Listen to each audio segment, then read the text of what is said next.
The chandelier light was too bright for what was happening beneath it.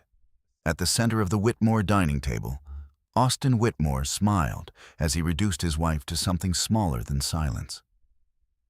He called June a burden, said she had contributed nothing. His mother did not correct him. His father did not look up. The guests watched and chose stillness. June did not defend herself. She did not leave, because the house, the company, and everything they believed they owned had already shifted quietly legally into her hands, long before this night began. If you believe dignity should never be mistaken for weakness, stay with this story until the end.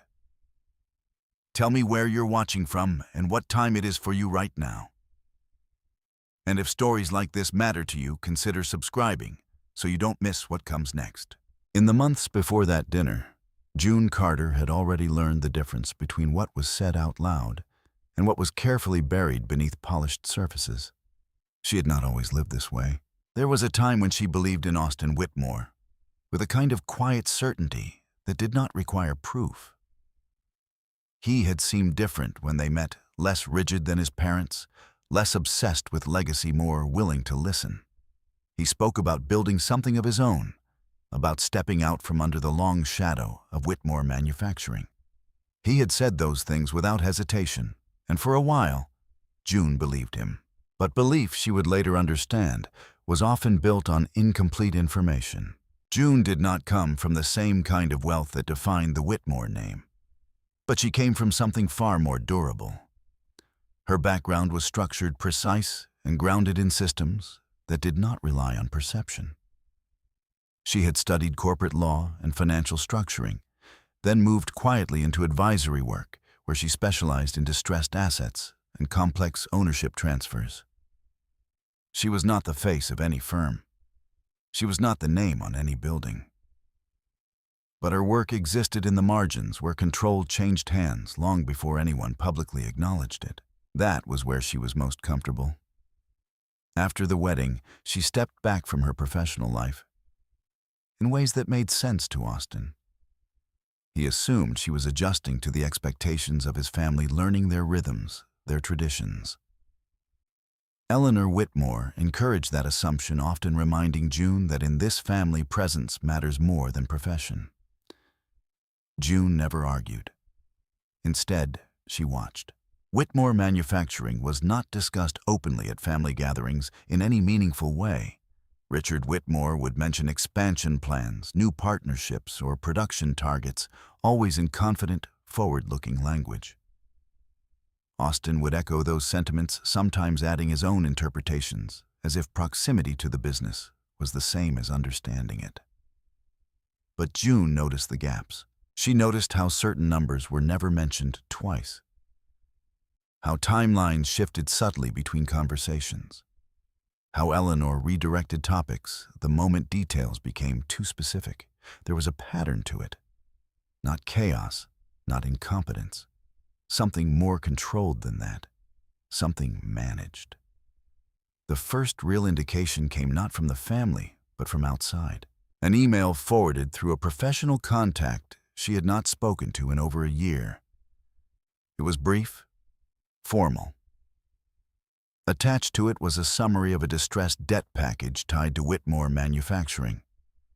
The language was clinical, stripped of emotion. It described liquidity strain, deferred obligations, and restructuring risk. June read it once. Then again, she did not react immediately. She did not confront Austin. She did not ask questions that would alert anyone to what she had seen. Instead, she began verifying. The numbers aligned too precisely to be speculation. Vendor delays, payment extensions, internal transfers that suggested cash was being redirected to maintain appearances. The company was not stable. It was being held together through short-term decisions that created the illusion of continuity. And more importantly, someone was trying to sell the problem. The debt package included not only liabilities, but leverage. Whoever acquired it would gain significant influence over the company's future decisions. Control would not shift all at once.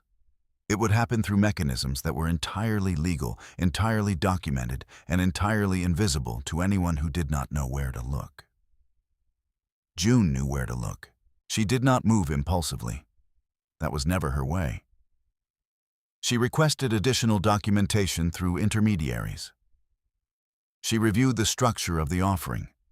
She examined the legal pathways that would allow a transition of control without triggering immediate resistance from existing leadership.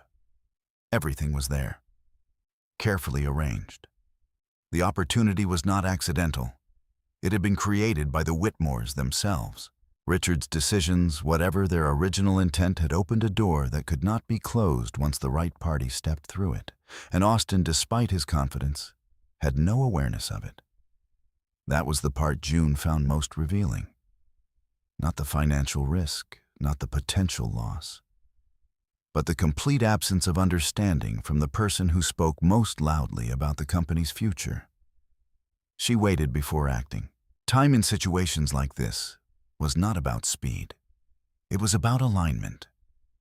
The documents needed to be precise. The structure needed to be protected.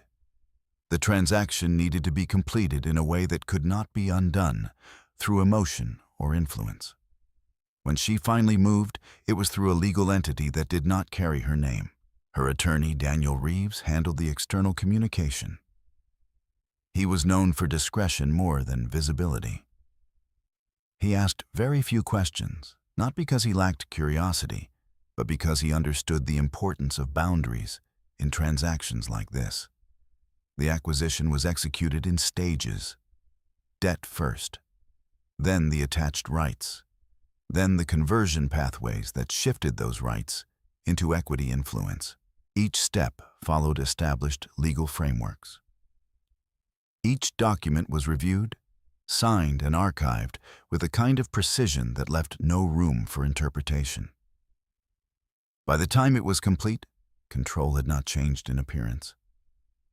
But in reality, it had already moved. June did not announce it.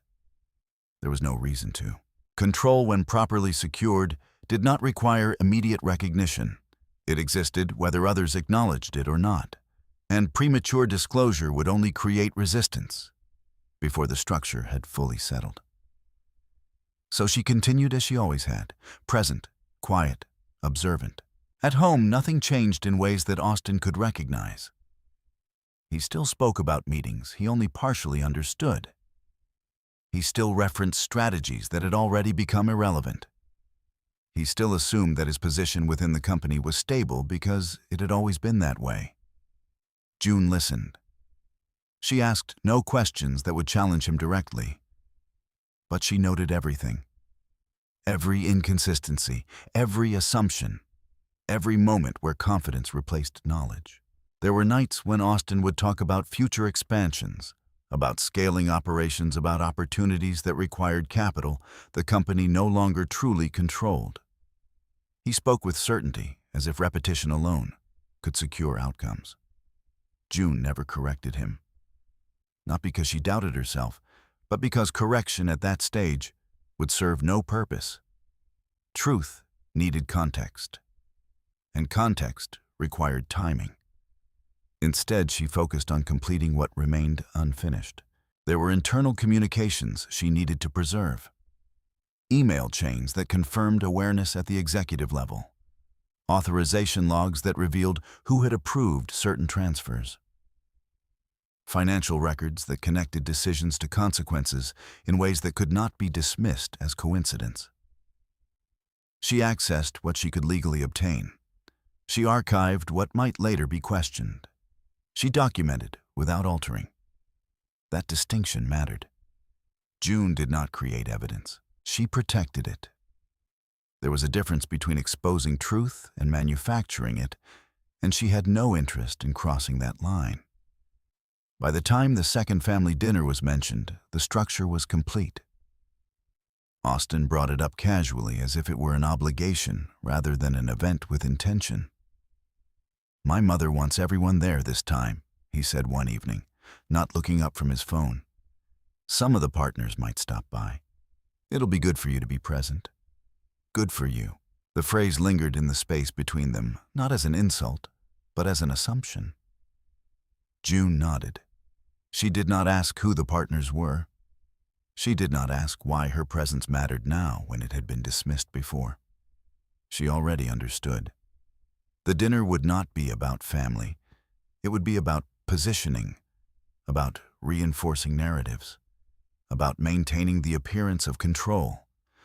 Austin believed it would be another opportunity to define roles, to place her where he thought she belonged. June did not challenge that belief. She allowed it to exist, because by then, she no longer needed to change his perception. Only the moment in which that perception would meet reality. And that moment, unlike everything that came before it, would not depend on what anyone chose to believe. It would depend on what had already been done. Quietly, legally, irreversibly. The invitation arrived 2 days before the dinner, printed on thick ivory cardstock that carried the Whitmore name with quiet authority. June turned it over once in her hands before setting it down on the kitchen counter. There was no need to read it more than once. The message was simple, but the intention beneath it was not. Eleanor Whitmore did not host dinners without purpose. Everything from the guest list to the placement of a single glass was arranged to communicate something that words alone could not. It was how she maintained order within the family, how she reminded everyone of where they stood, and how she corrected any deviation without ever raising her voice. This dinner would be no different. Austin treated it as routine. He mentioned it again that evening, his tone casual, almost dismissive, as if attendance were an expectation June should already understand. "Just be ready by 7, he said. "It's not formal, but you know how my mother is." June nodded. She did know, but not in the way Austin meant. The Whitmore estate sat on a stretch of land that seemed intentionally removed from the rest of the city. Long driveways, controlled gates, and perfectly maintained grounds created a sense of distance that went beyond geography. It was designed to separate, to elevate. When they arrived, the exterior lights were already on, casting a soft glow across the stone facade. Staff moved quietly inside, preparing final details with the efficiency of people who understood that mistakes here would not be forgiven easily. Eleanor was waiting near the entrance. She greeted Austin first. There was warmth in her voice, but it was measured, controlled. Her hand rested briefly on his arm, a gesture that suggested approval more than affection. When her attention shifted to June, the expression did not change. "June," she said, "I trust the drive wasn't too difficult." "It was fine," June replied. Eleanor gave a small nod, then turned slightly, already guiding them toward the dining room. No further acknowledgement was needed. Inside the table had been set with precision. Silverware aligned perfectly. Glasses placed at exact angles. Each seat marked not with name cards, but with an understanding that had been established long before anyone arrived. June noticed her place immediately. It was not beside Austin. It was not near the head of the table. It was positioned halfway down between Harold Bennett, the family's long-standing financial advisor, and a woman June recognized only in passing from previous gatherings, a distance that was neither accidental nor subtle. Austin took his seat without hesitation. He did not question the arrangement. June followed, taking her place with the same calm she carried into every room. Her posture remained relaxed, her expression neutral. She did not look toward Eleanor for explanation. She did not glance at Austin for acknowledgement. She simply sat. The guests arrived in waves. Some were familiar, longtime associates of the Whitmore family. Others were less so, individuals whose presence suggested a connection to the company rather than the family itself. A few exchanged polite greetings with June. Most directed their attention elsewhere. Conversations began before everyone was seated. Light at first, social, carefully distant from anything that required substance. Eleanor moved through the room with quiet efficiency, ensuring that each interaction followed an unspoken structure. She guided topics, redirected questions, and subtly controlled the flow of attention. Richard entered last. His presence shifted the room in a way that did not require announcement. He acknowledged the guests with brief nods, taking his place at the head of the table with the certainty of someone who had never needed to question his authority. Dinner began shortly after. The first course was served with minimal interruption. Conversations continued, still restrained, still orbiting around neutral topics, travel events, mutual acquaintances. June listened. She did not contribute more than necessary. But she paid attention. Harold Bennett spoke beside her. His tone measured, his words careful. He asked general questions, how she had been, whether she was settling into the family's routine. There was nothing invasive in his approach, but there was a quiet curiosity beneath it. June answered simply, "Yes, it's been smooth." She did not elaborate. Harold seemed to accept that. Across the table, Austin had begun to speak more frequently. He inserted himself into conversations, expanding on points that did not require expansion, offering opinions with a confidence that suggested familiarity rather than expertise. June observed the reactions. Polite nods, brief acknowledgments. No one challenged him, but no one leaned in either. Eleanor watched him with a subtle approval that did not extend to the content of his words, only the act of speaking them. For her presence was often more important than precision. Richard, on the other hand, remained largely silent. He ate methodically, occasionally interjecting with a short comment or a question that redirected the conversation towards safer ground. It was during the second course that the tone shifted, not abruptly, but enough that June noticed. Richard set down his glass and looked toward her, his expression unreadable. "And you, June," he said. "How are you finding things?" The question was simple. But the timing was not. Several conversations paused, not fully stopping, but slowing just enough to allow attention to drift toward the exchange. June met his gaze. "It's been informative," she replied. A slight pause followed. Not long. Just enough. Richard nodded once, as if acknowledging the answer without fully accepting it. "Informative," he repeated. Eleanor's voice followed, lighter in tone, but sharper in intent. "I imagine it must be quite different from what you're used to."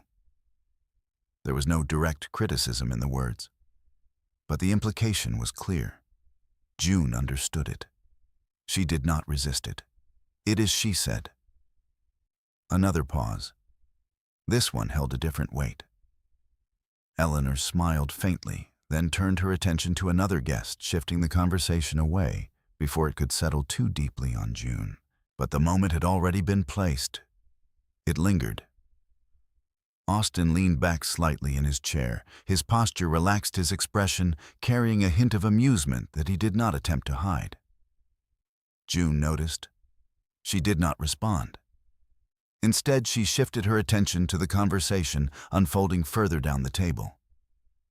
A discussion about supply chains, about recent delays, about adjustments that had been made without much explanation.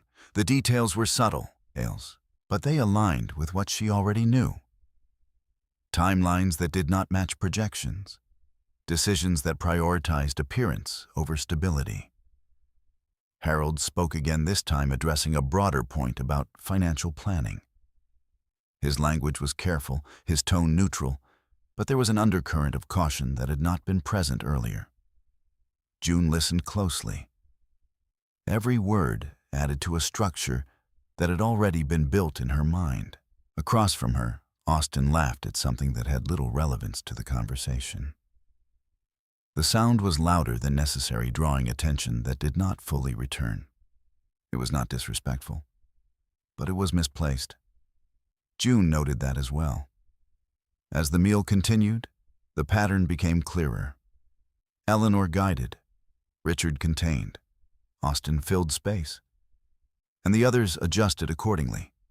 It was a system, functional on the surface, but strained beneath. June did not need confirmation anymore. She already had it. What she needed was timing. And timing, unlike conversation, could not be rushed. By the time dessert was served, The atmosphere had settled into something more controlled again. The earlier shift had never not escalated. It had been absorbed, redirected, smoothed over in the way Eleanor managed most disruptions. But it had not disappeared. It had simply been deferred. June placed her fork down with quiet precision. She did not look at Austin. She did not look at Eleanor. She did not look at Richard, because she did not need to. Everything she needed to see had already been revealed.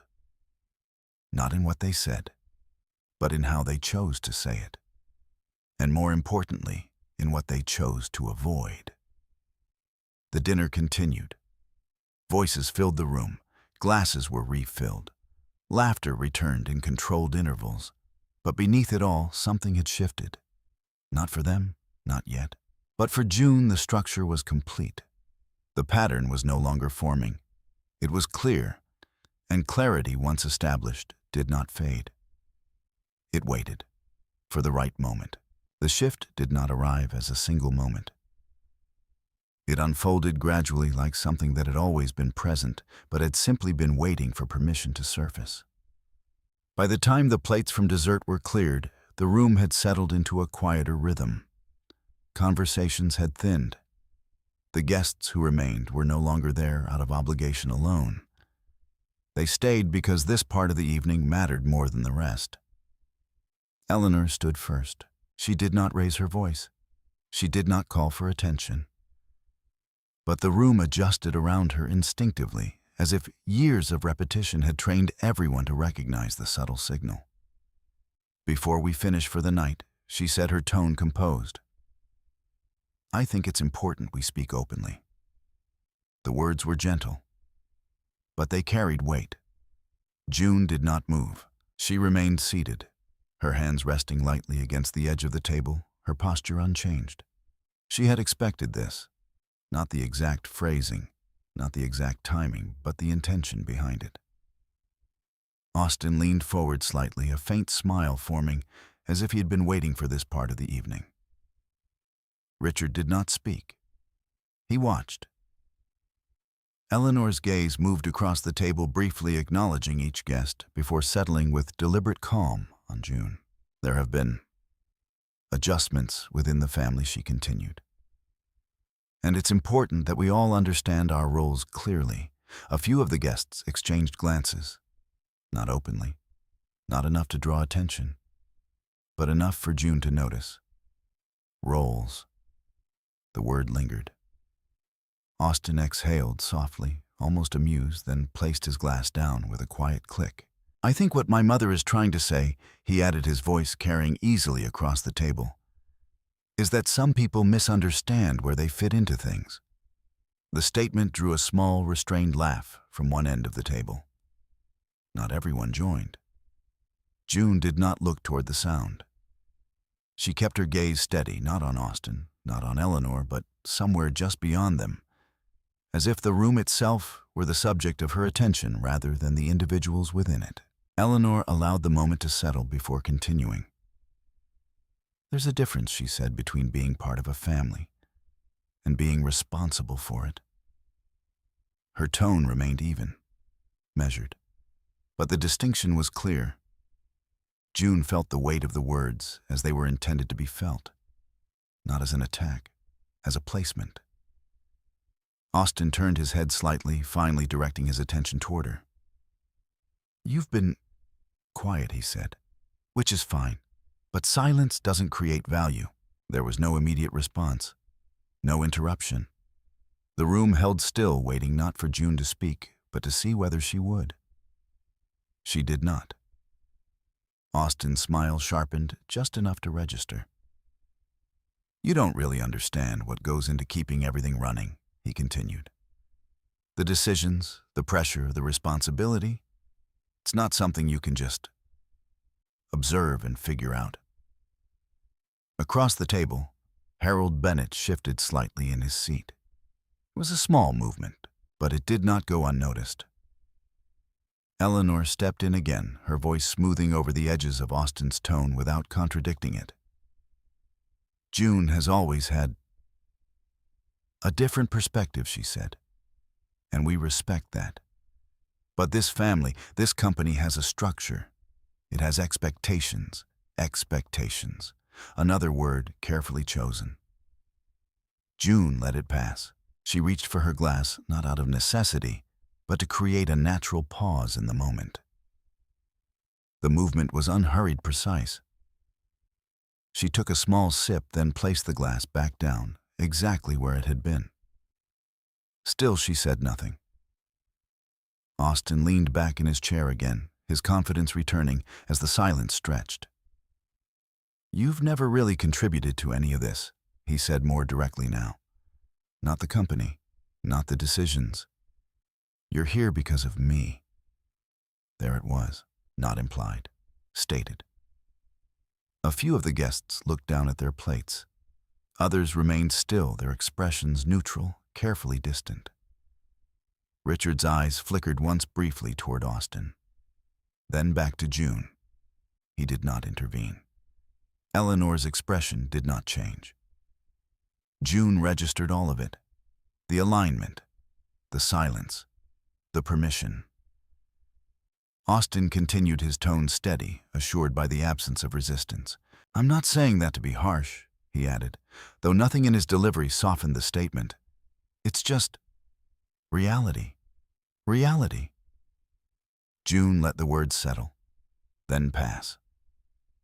Her hands remained still, her posture unchanged, her expression unreadable. Inside, nothing shifted, because nothing being said was new. Every word, every assumption, every misplaced certainty, she had already accounted for it. What mattered now was not what was being said, but how far it would go. Eleanor drew a slow breath, as if preparing to conclude the discussion before it extended too far. "We simply want clarity," she said, "for everyone." Her gaze returned to June, steady, expectant. An opening. Not for defense, for agreement. June understood the invitation. She understood the structure of it. If she accepted their framing, if she agreed even subtly, it would solidify the narrative they had constructed. It would confirm her position as peripheral, as dependent, as someone whose presence required justification. She did not accept it, but she did not reject it out loud either. Instead, she did something else. She nodded, once, small, measured, enough to acknowledge that she had heard them, not enough to concede. The gesture created a brief uncertainty in the room, not visible to everyone, but present. Austin noticed it, a slight narrowing of his eyes, a pause in his posture. He had expected resistance or submission. Not this, not something that existed between the two. "Good," he said after a moment, filling the space quickly as if to reclaim control of it. "Then we're on the same page." June did not respond, because they were not, and she did not need to correct him, not yet. The conversation shifted after that. Eleanor redirected attention toward safer topics, future gatherings, travel plans, things that required no confirmation, no disagreement. The tension did not disappear. It was absorbed, repackaged, set aside. But it remained in the room, woven into the silence between words. June listened as she always had. But now there was nothing left to interpret, no ambiguity, no uncertainty, only confirmation. She had seen how they defined her. She had heard how they justified it. And most importantly, she had watched how easily it was accepted by everyone else at the table. That mattered. Not for what it meant in the moment, but for what it would mean later, when context changed, when roles were no longer defined by assumption, when reality was no longer something they could describe, but something they would have to face. June rose when the evening began to close. Not early, not abruptly, at the appropriate time.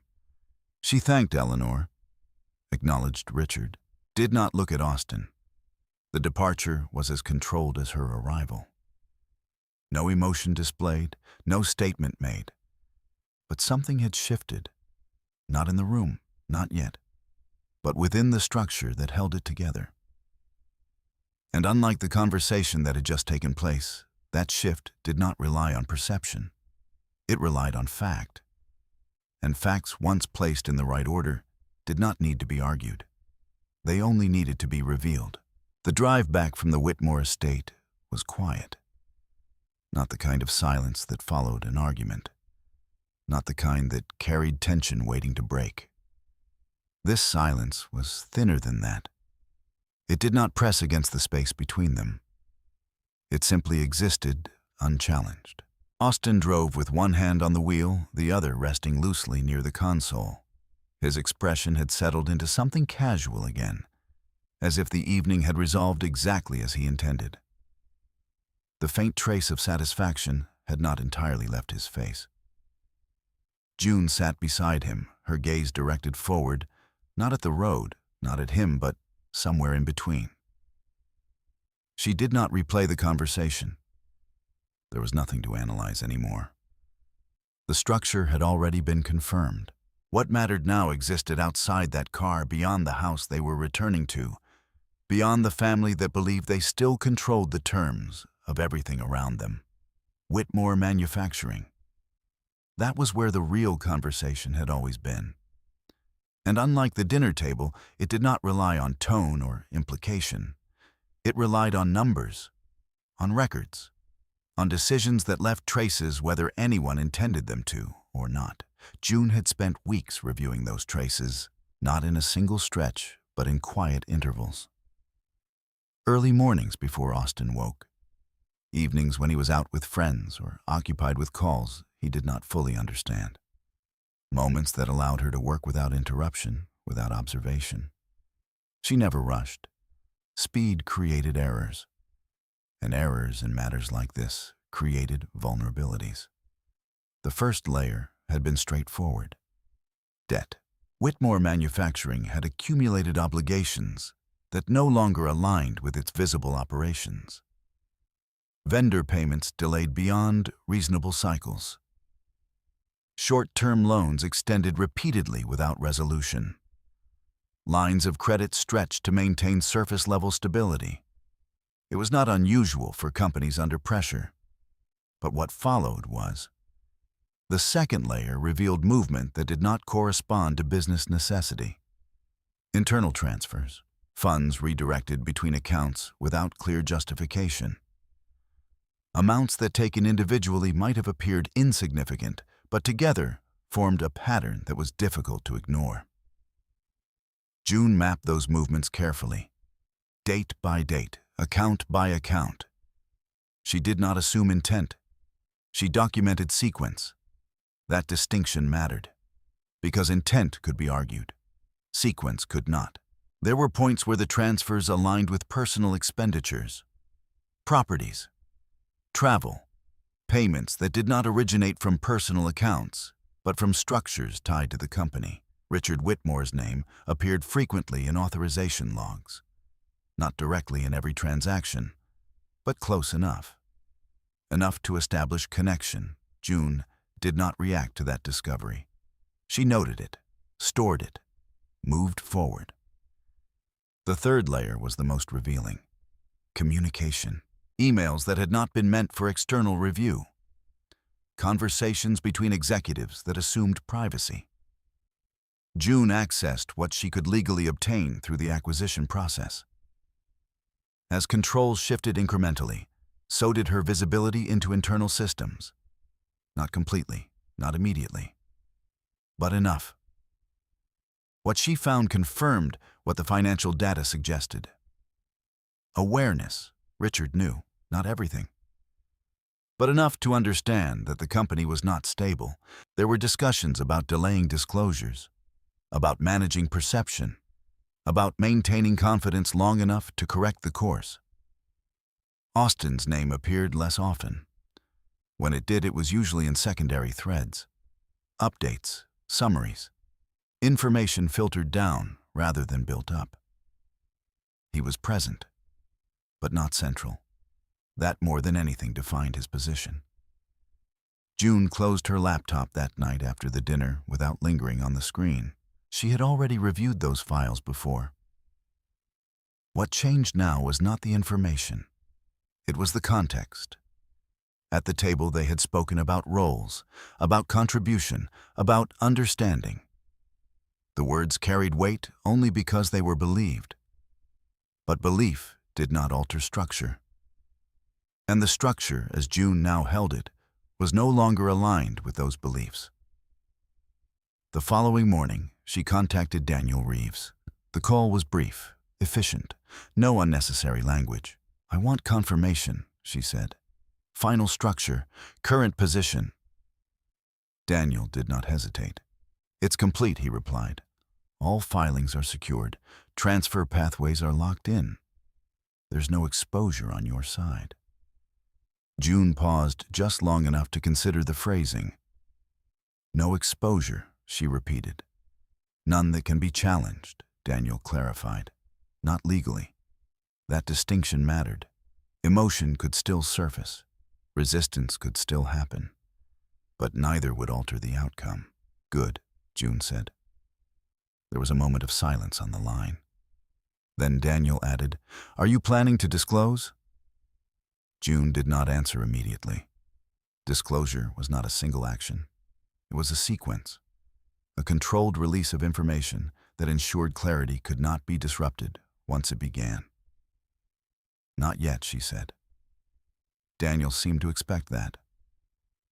"When you do," he said, "timing will matter." "I know." She ended the call without extending the conversation. There was nothing else to decide at that moment. Only preparation. Austin left the house later that morning, mentioning a meeting he described with confidence, but without detail. June listened as she always did, noting the lack of specificity, the reliance on general terms. "Big picture stuff," he said. "Strategic planning." June nodded. She did not ask where. She did not ask with whom, because she already understood. Meetings like that, in the context of everything she had seen, were unlikely to produce change. They existed to maintain the appearance of control, not to establish it. After he left, the house settled into a stillness that June had come to recognize as productive. She returned to her work, not to uncover new information, but to organize what she already had. Files sorted, documents aligned, references cross-checked. Every piece placed where it would be needed, not for argument, for presentation. There was a difference. Argument invited interruption. Presentation controlled it. By midday, she had completed the final review of the financial summaries. The numbers told a clear story when placed in sequence. They did not require explanation beyond what they already showed. Deficit, redirection, concealment. June closed the file and leaned back slightly in her chair. There was no sense of urgency, no need to act immediately, because action without the right setting reduced impact. And impact in this case was not about volume. It was about precision. The next dinner had already been set in motion. She did not need to arrange it. The Whitmores would do that themselves. They would create the setting. They would gather the witnesses. They would define the narrative they believed in. All June needed to do was arrive. With everything already in place, the house was quiet in a way that allowed small details to become visible. Not obvious details, not the kind that drew attention on their own, but the kind that revealed patterns when observed long enough. June moved through her days without altering her routine. She woke at the same time, prepared coffee the same way, maintained conversations with Austin that followed familiar paths. Nothing in her behavior suggested disruption. That was intentional. Consistency created comfort, and comfort prevented scrutiny. What she was doing required both. Her work no longer centered on discovery. That phase had already passed. Now it was about preservation. Evidence once identified was only as useful as its ability to remain intact under examination. That meant context, sequence, authentication. June approached it the way she approached everything else. Methodically. She began with communication logs. Emails were not simply read. They were categorized, threads mapped, chains reconstructed to reflect not only what was said, but when and in response to what. Dates mattered. Timing revealed intention in ways content alone could not. She created a structure that allowed each conversation to be traced backward and forward, connecting individual statements to decisions that followed. There were moments where hesitation appeared. Delays between messages, sudden shifts in tone. Those moments stood out, not as anomalies, as indicators. Richard Whitmore's correspondence showed a pattern of controlled language. He rarely wrote directly about problems. Instead, he referred to adjustments, temporary measures, and alignment issues, terms that softened reality without changing it. But in certain exchanges, particularly those marked urgent, the language shifted. Less controlled, more direct. June isolated those threads, placed them alongside the financial records they referenced. The alignment was exact. There was no gap between awareness and action, only a gap between action and disclosure. That distinction would matter later. She moved next to authorization logs, digital records that tracked approvals for transfers, expenditures, and internal reallocations. Each entry carried a timestamp, a user ID, a sequence that could not be altered without leaving a trace. June reviewed them line by line, not looking for anomalies, looking for consistency. Patterns of approval, recurring names, repeated justifications. She found them, not hidden, simply unexamined. There were transactions that passed through multiple layers of authorization in unusually short time frames. Others that bypassed typical review sequences entirely. The explanations attached to them were brief, vague. But when placed next to the corresponding email threads, the intent became clearer. Acceleration, avoidance, control. June did not annotate these findings with interpretation. She did not need to. The data, when aligned, spoke for itself. Her role was not to argue. It was to ensure nothing could be dismissed. The audio recording came later. Not planned, not staged. It had been captured incidentally during a call that overlapped with the system she was reviewing. The file had been flagged automatically stored among other recordings without immediate significance. June almost overlooked it. Almost. But something in the timestamp drew her attention. It matched a sequence she had already identified, an internal transfer that had moved unusually quickly through the system. She played it once, then again. The voices were clear, Richard's unmistakable. Another executive less prominent responding. The conversation was brief, focused. There was no explicit admission of wrongdoing, no direct acknowledgement of misuse. But there was direction, instruction, a request to move funds through a specific pathway with an understanding that the justification would be addressed later. Handle it quietly, Richard said. The phrase lingered longer than the rest. June did not react. She archived the file, created a duplicate, secured both. Audio, unlike written records, carried tone. Intent could be inferred more easily, but it also invited challenge. Authenticity could be questioned, context disputed. That meant it could not stand alone. It needed support. June returned to the transaction logs that corresponded to the date of the recording. The match was exact. Time, amount, authorization sequence. Everything aligned.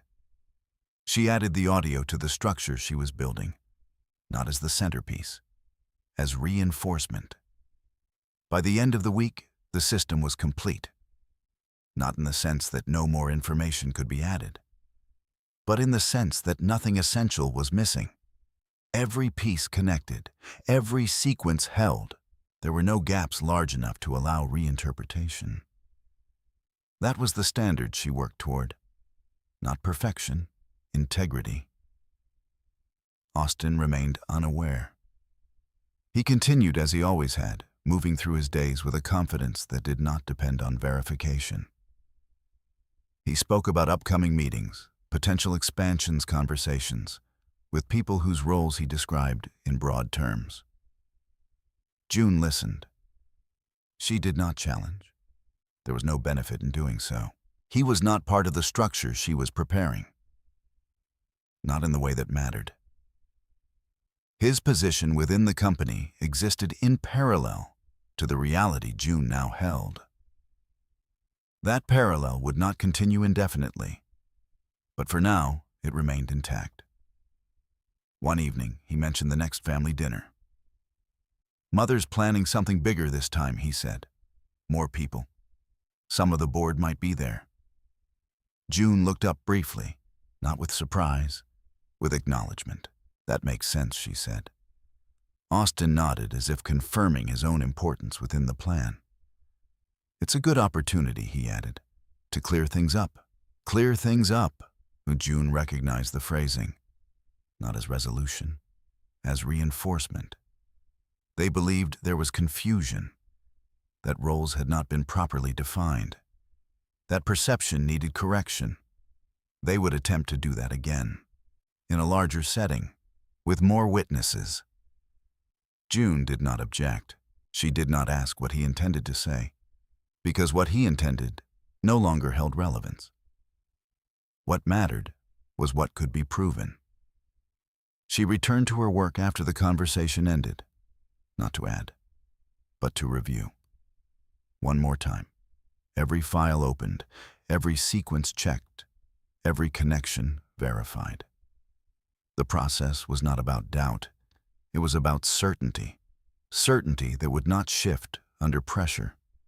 That would not require explanation beyond its own structure. By the time she closed the final document, the room had grown quiet again.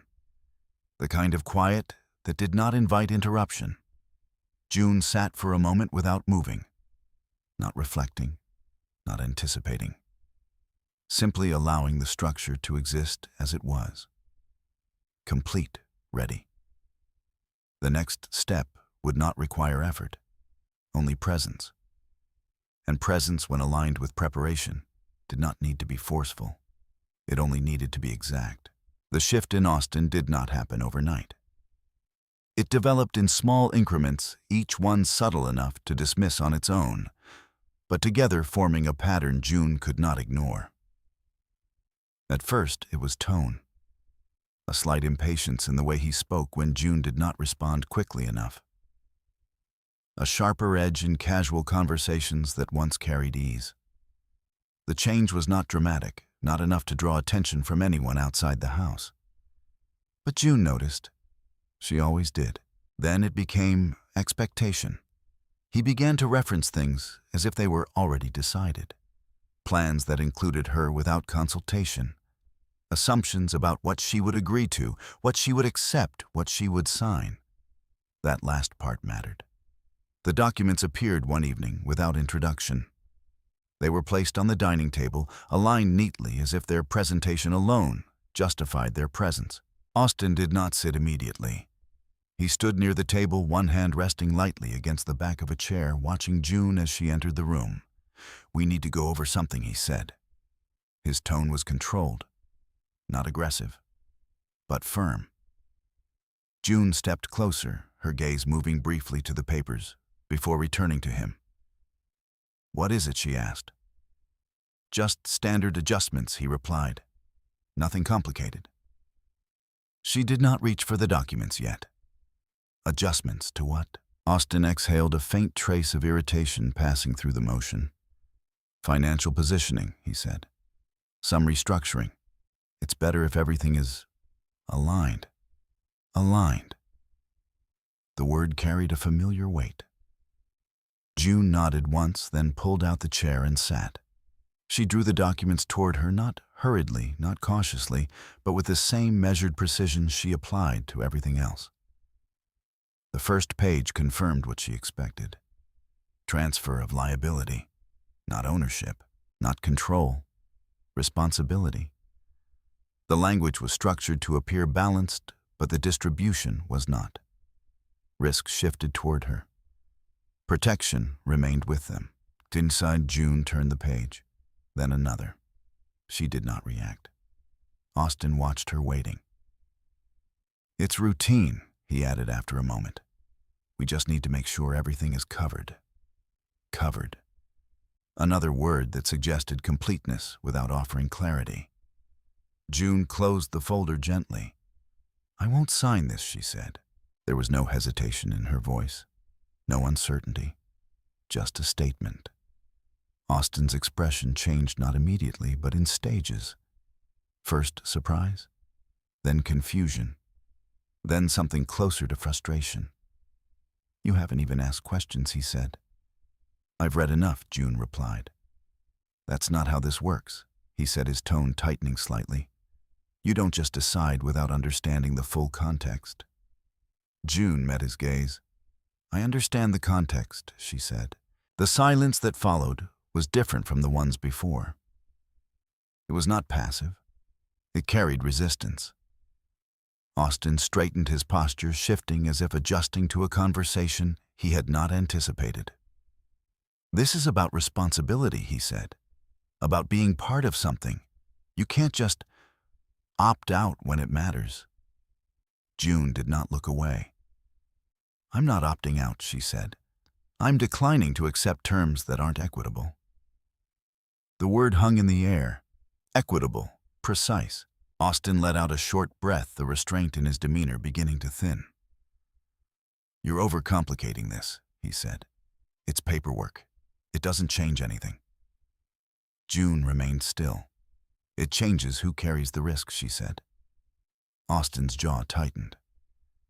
"For someone who doesn't involve herself in the business," he said, "you have a lot to say about it." There it was again. The assumption. The dismissal. June did not challenge it. She did not need to. "I've said what I needed to say," she replied. She slid the folder back across the table, aligning it with the edge as it had been before. The movement was small, deliberate, final. Austin did not pick it up immediately. He looked at it, then at her. Something in his expression shifted again this time, towards something less controlled. "Do you have any idea what's at stake?" he asked. June did not answer right away.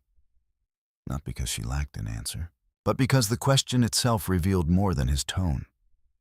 "Yes," she said. The response was quiet, but it landed with more weight than anything she had said before.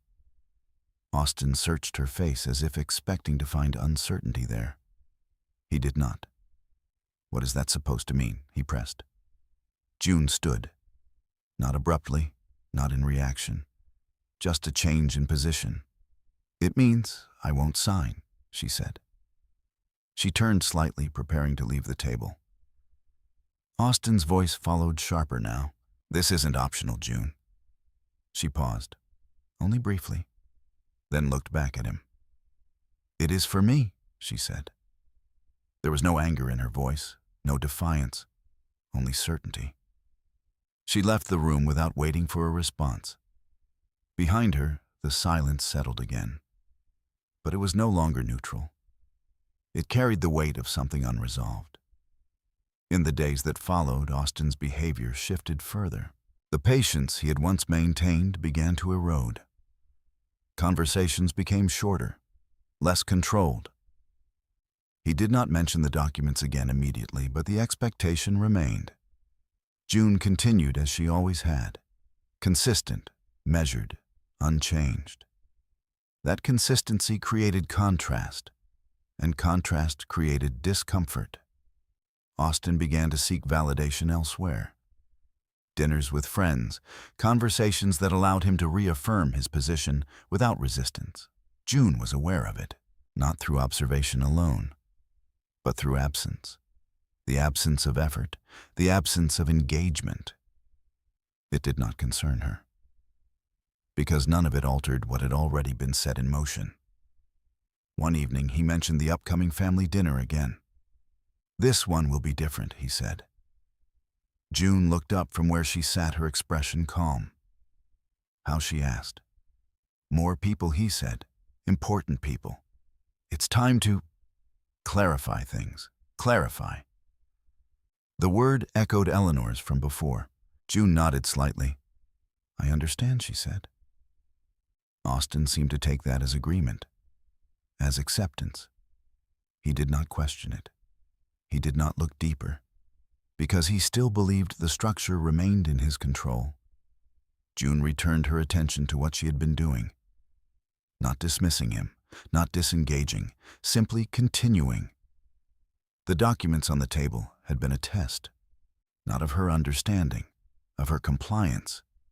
She had answered it, and now the response would extend beyond the house, beyond conversation, into a setting where assumptions would no longer hold. The next dinner would not be about roles. It would be about reality. And reality, once presented, did not adjust to expectation. It replaced it. The first sign that something had shifted beyond the Whitmore household did not come from Austin. It came from Harold Bennett.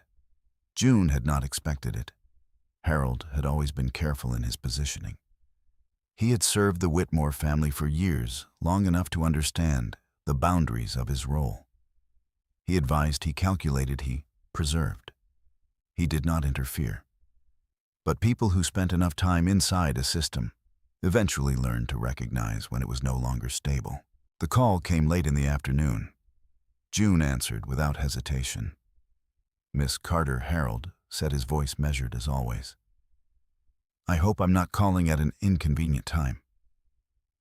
"You're not," June replied. A brief pause followed. Not uncertainty, deliberation. "I wanted to ask," he continued, "whether you would be available to meet. Informally." June did not respond immediately, not because she was surprised, but because she understood the weight behind the request. Harold did not make informal inquiries without purpose. When she asked, "Tomorrow," he said. "Late morning, somewhere neutral." The word confirmed what June already suspected. This was not a conversation he intended to have within the Whitmore structure. "All right," she said. "Send the location." The meeting took place in a quiet restaurant that existed far enough from the Whitmore estate to avoid attention, but close enough to remain convenient. It was the kind of place chosen for privacy rather than prestige. Harold was already seated when June arrived. He stood briefly as she approached, then sat again once she had taken her place across from him. No unnecessary pleasantries, no extended greetings. They both understood the purpose of the meeting. "I'll be direct," Harold said. June nodded slightly. "I would expect nothing else." He folded his hands on the table, his posture steady, his gaze focused. "There are inconsistencies," he said. Within the company's financial structure, June did not react. Harold watched her carefully, as if measuring the space between what he was saying and what she already knew. "They've been present for some time," he continued. "But recently they've become more difficult to reconcile." June tilted her head slightly. "In what way?" Harold exhaled quietly. "Movement without clear justification. Adjustments that don't align with reported positions. Decisions that suggest awareness, but not resolution." He paused, then added, "I'm not speaking in general terms. I understand," June said. The silence that followed was not empty. It carried assessment. Harold studied her expression, searching for something that might confirm or contradict his suspicions. "You've been paying attention," he said. It was not a question. June met his gaze. "Yes." Harold nodded once. "Not surprised?" "More than most," he added. June did not respond to that, because acknowledgement was unnecessary. Harold shifted slightly in his seat, lowering his voice just enough to create distance from the surrounding tables. There are documents, he said. Internal communications, not part of official reporting.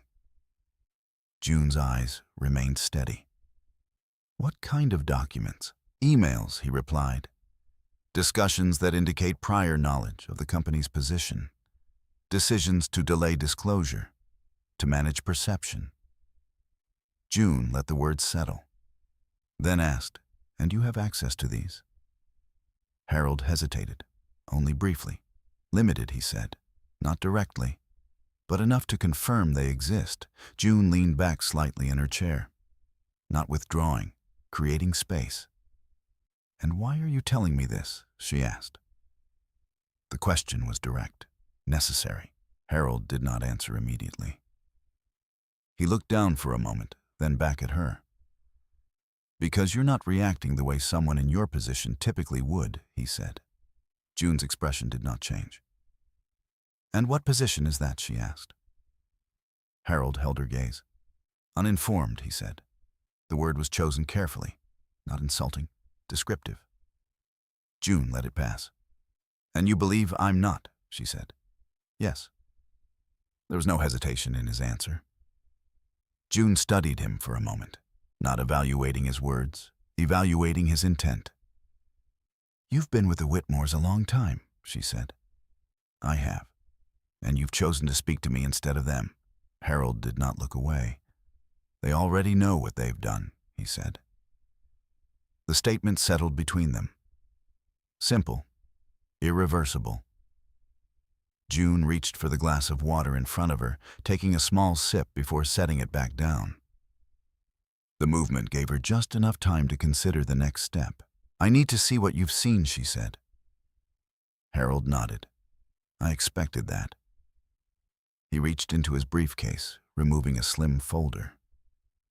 He did not slide it across the table immediately. Instead, he placed his hand on it, holding it in place. "There's risk in this," he said.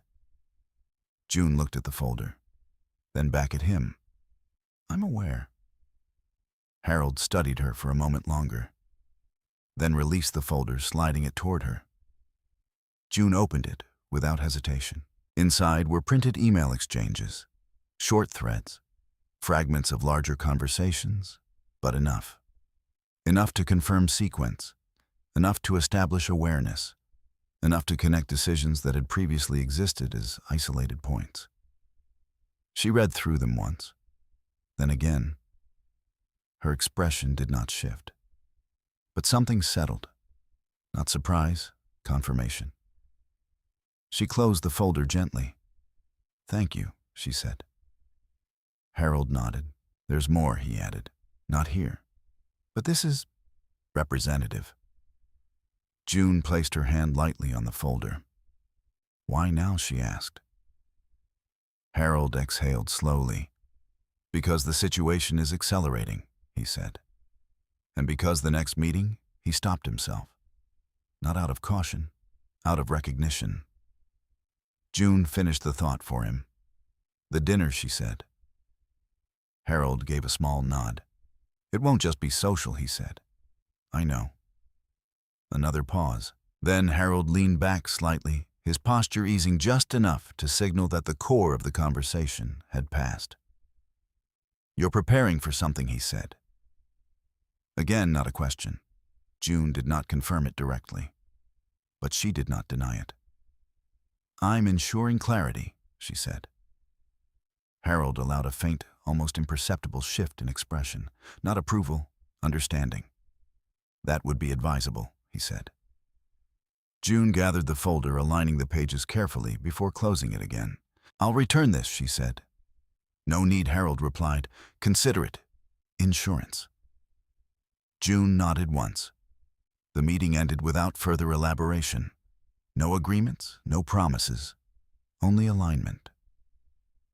When June left the restaurant, the afternoon light had shifted slightly, casting longer shadows across the street. She did not look back, because there was nothing behind her that required confirmation. Everything she needed was already in her hands. and everything that would follow had already begun. The second dinner was not announced the same way as the first.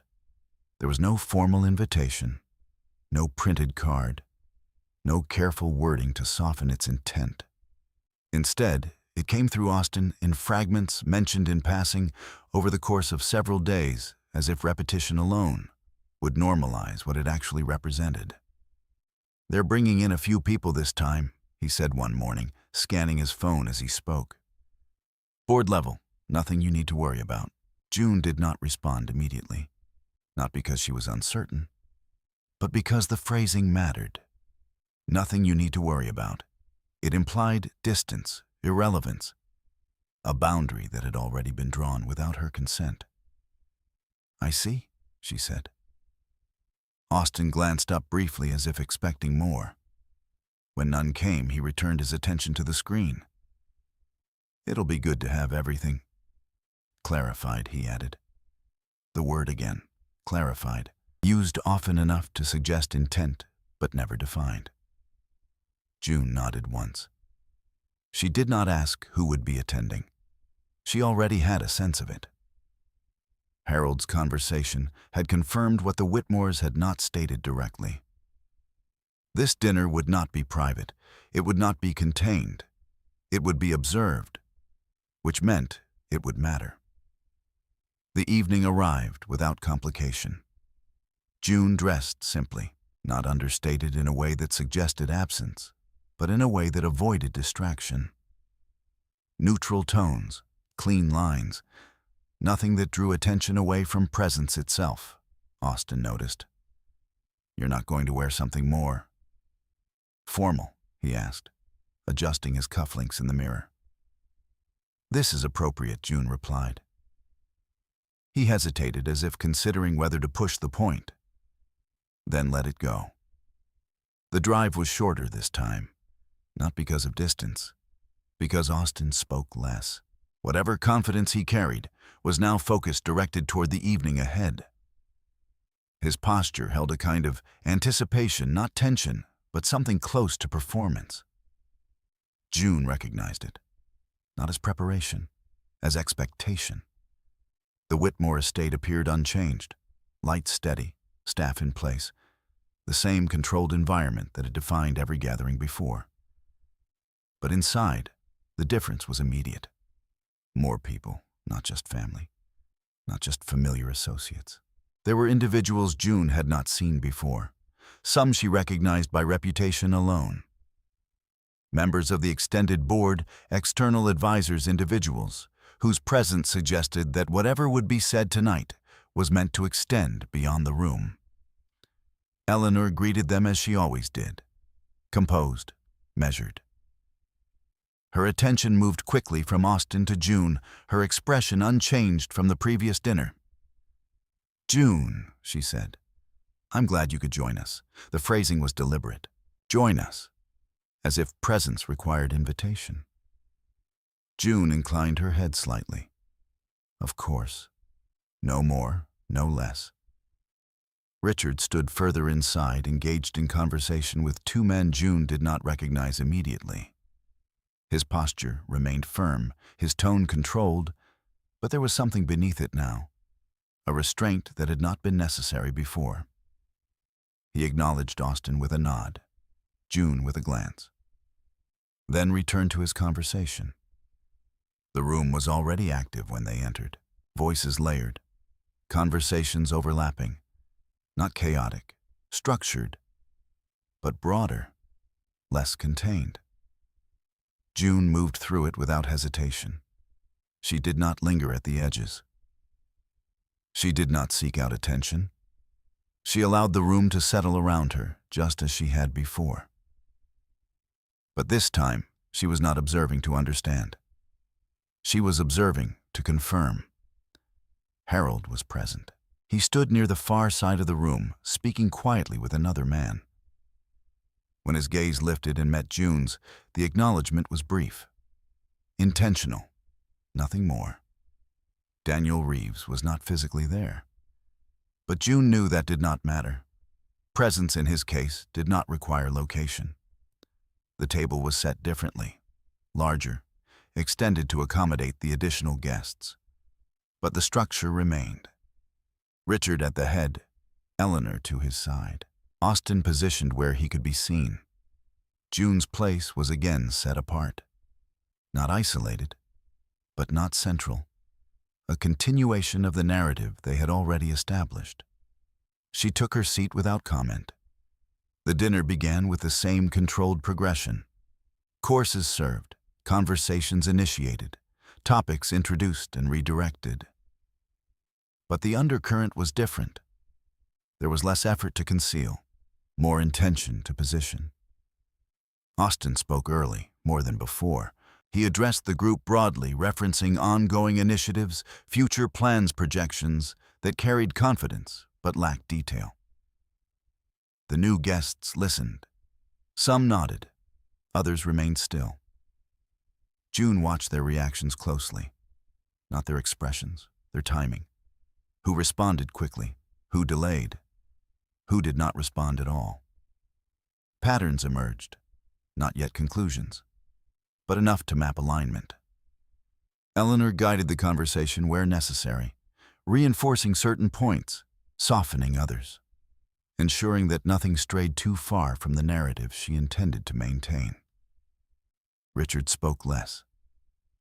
But when he did, the room shifted. Not in agreement, in attention. His words still carried weight, but there was a difference now, a subtle one. The weight did not settle the way it once had. June recognized it immediately, not because of what was said, but because of how it was received. Midway through the evening, the tone shifted. Again, gradually. Eleanor set her glass down.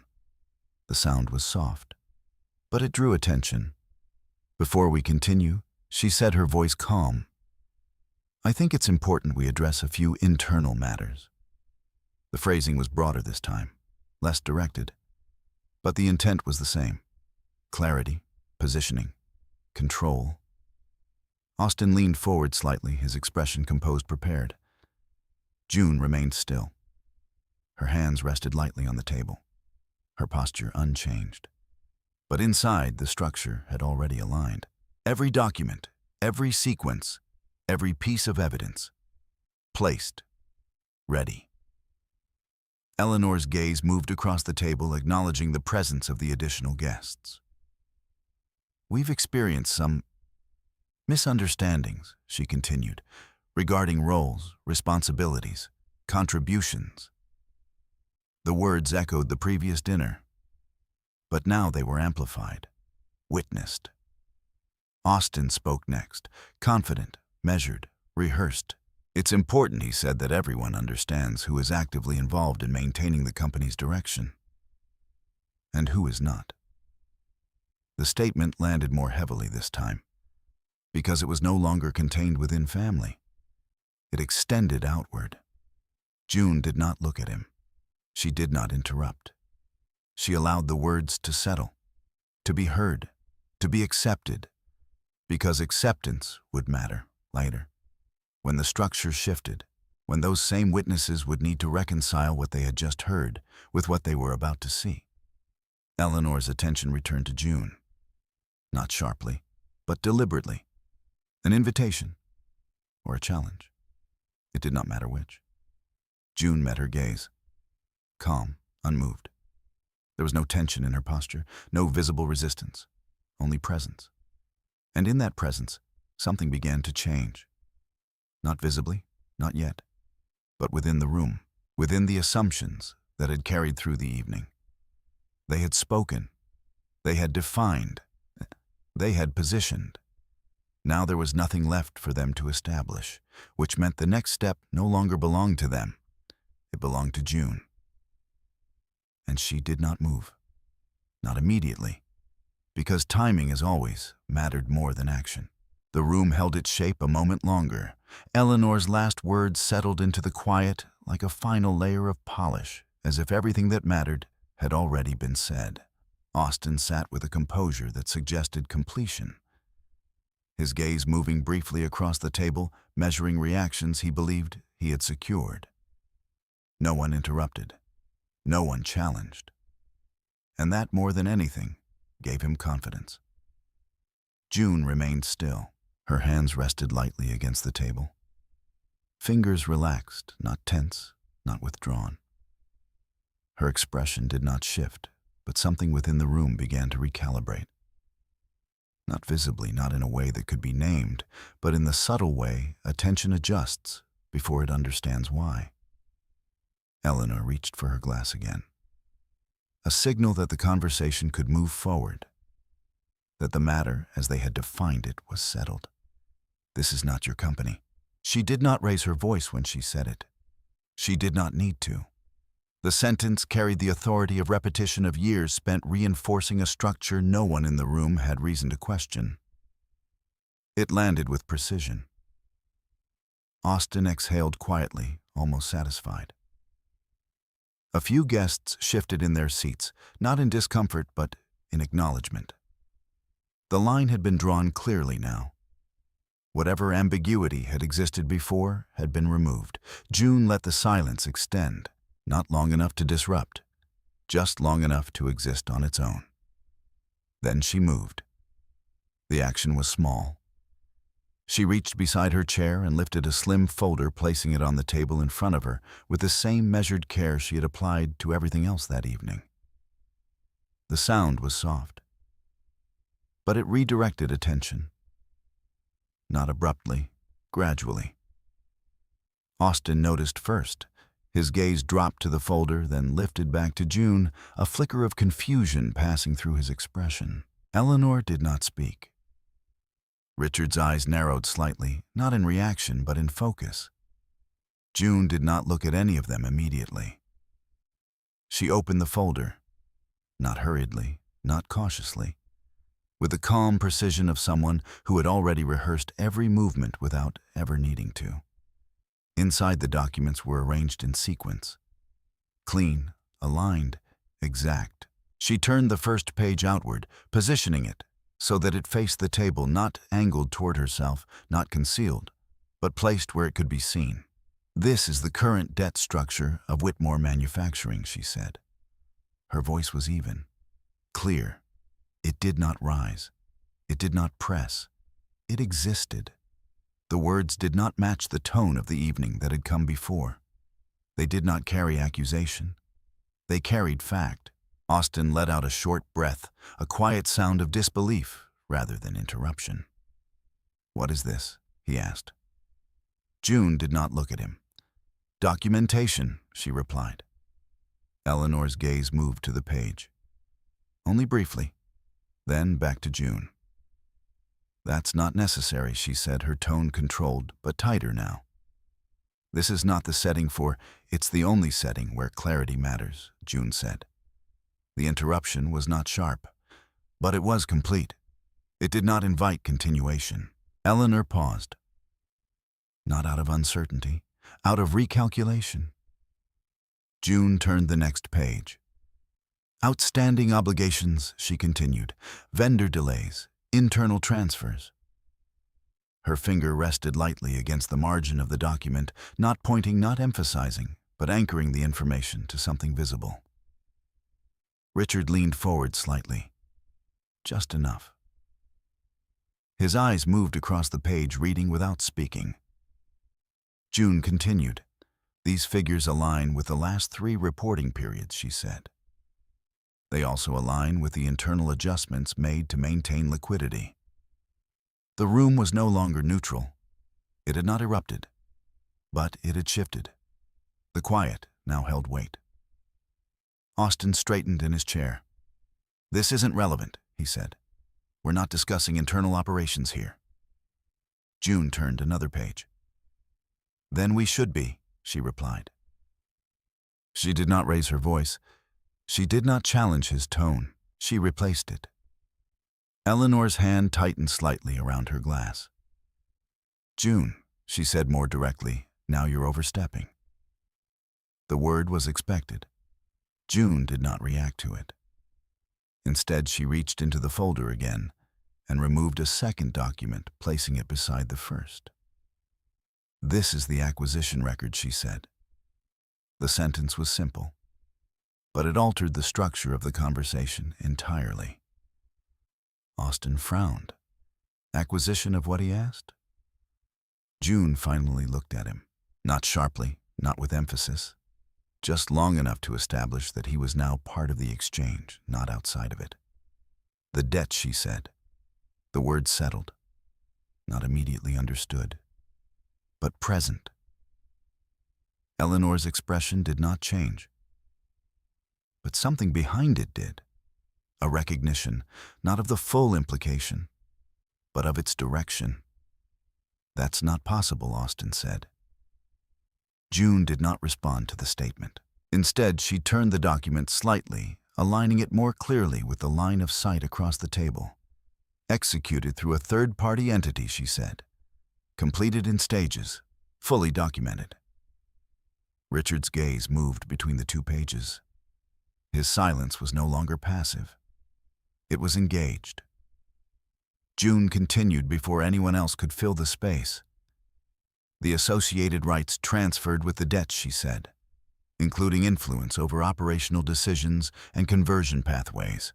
The language was precise, not simplified, not adjusted for comfort. It did not explain itself. It existed. Austin shook his head slightly. You're talking about something you don't understand, he said. The sentence came quickly, automatically, as if repetition alone could restore control. June did not contradict him. She reached into the folder again. This time, the document she placed on the table was different. A bank record, clear, verified, aligned with the transaction. Source of funds, she said. The phrase carried no emphasis. It did not need it. Eleanor's hand moved away from her glass. Slowly, deliberately. Richard leaned further forward now, his attention no longer divided. The room had gone still. Not because it was commanded, because it had nowhere else to go. Austin's expression shifted again. Not to understanding, not yet, but to something closer to uncertainty. June closed the folder. Not fully, just enough to indicate that what had been shown was not all that remained. She looked across the table. Not at one person, at the room itself. At this point, she said it would be inaccurate to describe this as someone else's company. The sentence did not accuse, it did not challenge, it corrected. And in that correction, something fundamental shifted. Not loudly, not visibly, but completely. For a moment no one spoke. Not because there was nothing to say, but because the structure that had guided the entire evening no longer held. Austin was the first to react. He leaned forward, his hands pressing lightly against the table as if grounding himself in something that could still be controlled. That doesn't mean anything. He said, his voice tighter now, less measured than before. Buying debt doesn't make you the owner of a company. The words came quickly, confident, but not entirely steady. June did not respond immediately. She allowed the statement to settle not as a challenge, but as a necessary step in the transition that was unfolding. Then she opened the folder again. The debt was not the final step, she said. Her voice remained even, unchanged. She turned another page, revealing a document more detailed than the others. It was structured differently, formal, legal, precise in a way that left little room for interpretation. Conversion rights, she continued, triggered upon default conditions that were already in place. Richard's eyes fixed on the document, not scanning, reading carefully. June did not rush. The conditions were met, she said. The conversion was executed. The corresponding equity position was transferred. Austin shook his head again, but this time the motion lacked certainty. That's not how this works, he said. You can't just, it is how it works, June said. The interruption was quiet, but complete. She did not raise her voice. She did not force the words. She replaced his. Eleanor remained still, Her expression had not fractured, but it had tightened. The control she maintained over the room had not disappeared, but it was no longer absolute. "June," she said, her tone carefully measured. "If you have concerns, this is not the appropriate way to address them." June met her gaze. "I don't have concerns," she said. The distinction was subtle, but it mattered. She turned another document outward. "This is the transfer confirmation," she said. The paper did not move. It did not need to. The information it carried was already fixed. Austin's eyes moved across it. He did not read it fully. Not yet. But something in the structure, the language, the formatting, the precision registered before comprehension could catch up. "This is—" he began, then stopped, because the sentence had nowhere to go. June continued, "The entity that acquired the debt holds the controlling position," she said. "The entity is represented legally. The filings are complete." She paused, not for effect, for clarity. "I am that entity." The room did not react immediately, not with sound, not with movement, but something shifted in the space itself. Not dramatically, not visibly, but fundamentally. Austin stared at her. Not in disbelief, not yet. In the space just before it. "That's not possible," he said again. But the words had changed. They no longer carried assertion. They carried distance. June did not contradict him. She did not need to. Instead, she reached into the folder once more and placed a final document on the table. This one was different. Not financial, not structural, personal. A record of authorization. A signature. Clear, verifiable, aligned with everything that had come before it. "Legal representation," she said. "Filed under my direction." Richard exhaled slowly. The sound was quiet, but it broke the stillness in a way nothing else had. He leaned back slightly, his gaze shifting from the documents to June, then to Eleanor, then back again. The movement was small, but it acknowledged something that had not been acknowledged before. Reality. Eleanor's hand rested flat against the table now. No longer holding anything. No longer positioned for control. Why, she asked. The question was not emotional. Not yet. It was structural. June answered without hesitation. "Because the opportunity existed," she said. The response was simple, direct. It did not justify. It did not explain. It stated. Austin let out a short, unsteady breath. "You did this without saying anything?" he asked. June looked at him. Yes. There was no apology in the word, no softness, only fact. Austin's expression shifted again. Now, it was closer to recognition, not of the full picture, but of its direction. "You," he started, then stopped again, because the language he had used before no longer applied. June closed the folder. Fully this time. The documents remained on the table, visible, unmoved. She did not gather them. She did not protect them, because they did not require protection anymore. "They are already filed," she said. "Already recognized, already in effect." Each phrase landed with the same weight. Not louder, not sharper, just complete. Eleanor's gaze did not leave June's. "For how long?" she asked. "Long enough," June replied. The answer did not specify. It did not need to. The implication was clear. This had not happened in response to tonight. It had been in place before it. Before the first dinner. Before the words. Before the assumptions. Richard leaned forward again, but this time not toward the documents. Toward June. "What does this mean?" he asked. The question carried more than its words. It carried acknowledgement. June met his gaze. "It means the structure has changed," she said. She did not elaborate. She did not expand, because the meaning would not come from her explanation. It would come from what followed. Austin pushed his chair back slightly. The movement was abrupt enough to register, but not enough to disrupt. This is, he began, then stopped, again, because certainty had left him. And without it, the words did not form the same way. June did not look at him. Not because she was dismissing him, because the conversation had moved beyond him. What remained now was not personal. It was structural, legal, irreversible. She rose from her seat, not in reaction, not in conclusion, as the next step. The room did not stop her. No one asked her to sit. No one told her to leave. Because no one was certain what authority remained. June looked once more across the table. Not at any one person. At the structure that had defined the evening. Then she spoke. "The rest can be addressed through proper channels," she said.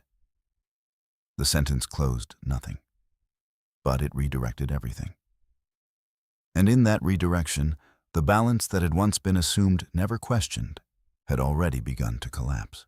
The silence that followed June's final sentence did not dissolve. It tightened, not into panic, not into chaos, but into something far more controlled and far more dangerous: uncertainty. For years, the Whitmore family had operated within a structure where uncertainty never reached the surface. It existed, if at all, behind closed doors, handled in private, resolved before it could be seen. Now it was present, at the table, in front of witnesses, and it could not be redirected with tone or dismissed with authority. Eleanor was the first to move, not physically, but in intention. "This isn't finished," she said. Her voice had not risen, but it had lost the soft framing it carried earlier. "This is not how matters like this are handled." June remained standing, her posture unchanged. "I agree," she said. The response was immediate, unexpected. Eleanor paused, only briefly, then continued, "Then we will address this properly, privately." June inclined her head slightly. "We will address it properly," she said. The distinction was there, subtle but precise. Richard's attention had not left the documents. He reached forward slowly, pulling one of them closer, his movements deliberate, as if each inch of distance required confirmation.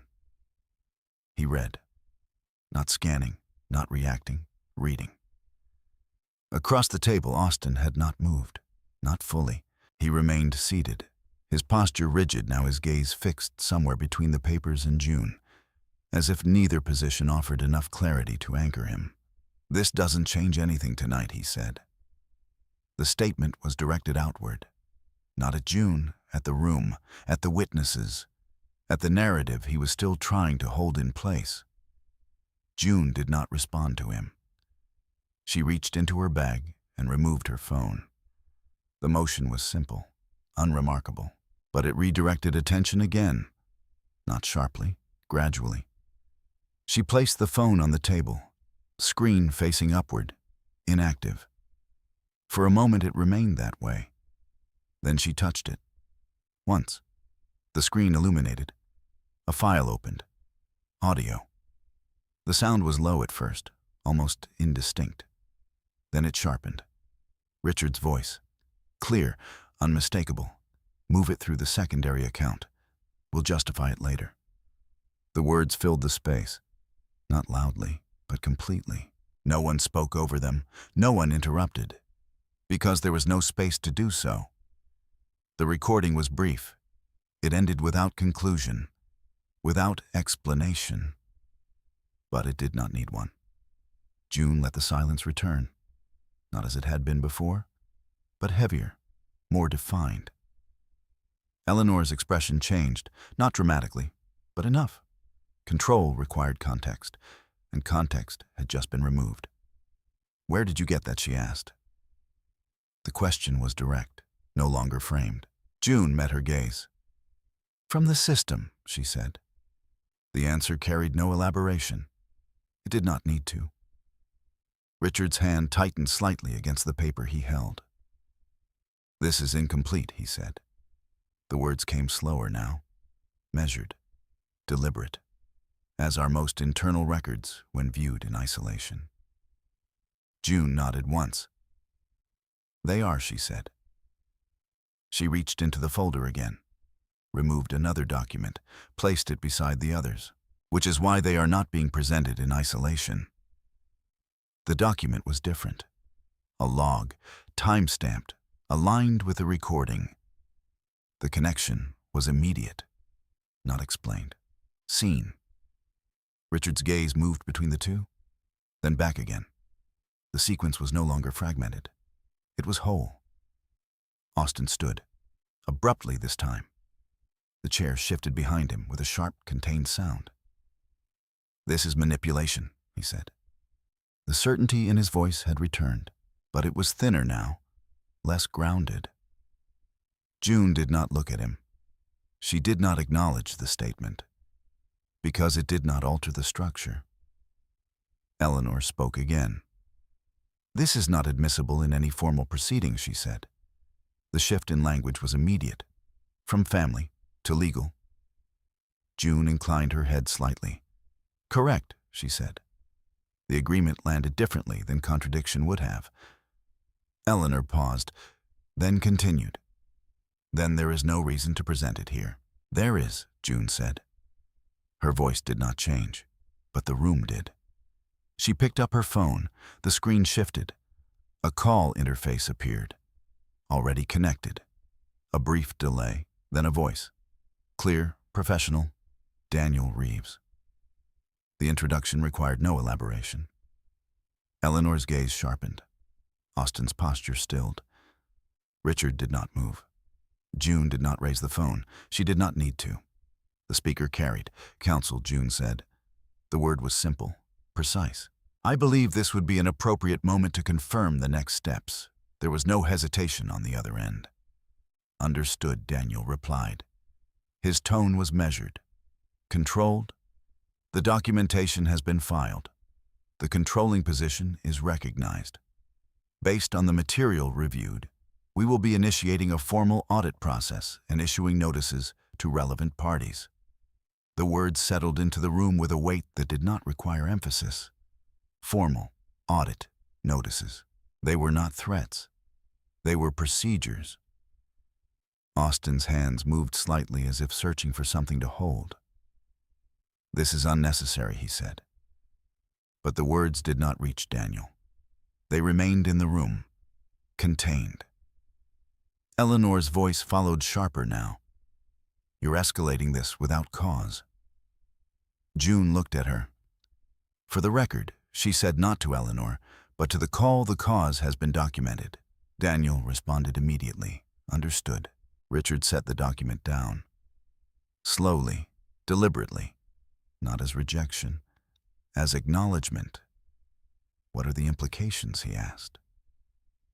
The question was directed toward the phone, toward structure, not toward June. Daniel answered.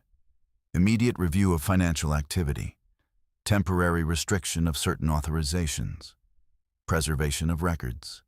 Further actions will depend on findings." Each point was clear, defined, not open to interpretation. Eleanor's hand moved again, this time resting flat against the table. No longer controlling, stabilizing. "This will be contested," she said. The statement was firm, but no longer absolute. June nodded once, as is your right. The agreement did not concede, it recognized.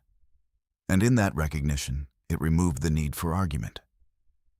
Austin looked between them, between June, between the documents, between the phone, and for the first time that evening, there was no position he could return to, no role he could reassert, because the structure had shifted beyond language, beyond perception, into process.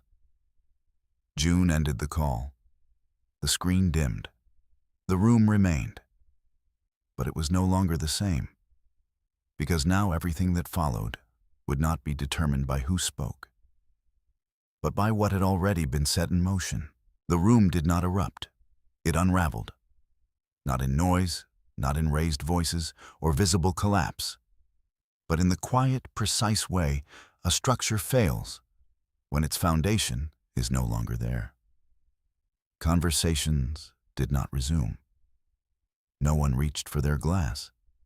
Even the smallest gestures seemed suspended, as if movement itself required permission that no longer existed. Austin was still standing, but the position no longer carried the same certainty it had minutes before. His hands, once controlled, now hovered near the edge of the table, uncertain whether to settle or withdraw. His gaze moved between the documents and June, as if trying to locate a version of her that matched what he believed.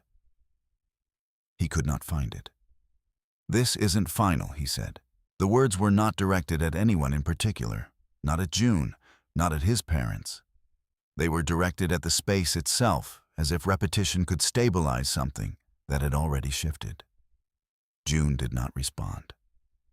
Because finality was not something that needed to be declared. It was something that existed when all variables had already been resolved. Eleanor remained seated, her posture rigid now, not with control, but with containment. Her expression had not broken, but the precision behind it had changed. She was no longer directing the room. She was holding herself within it. "This will be addressed," she said.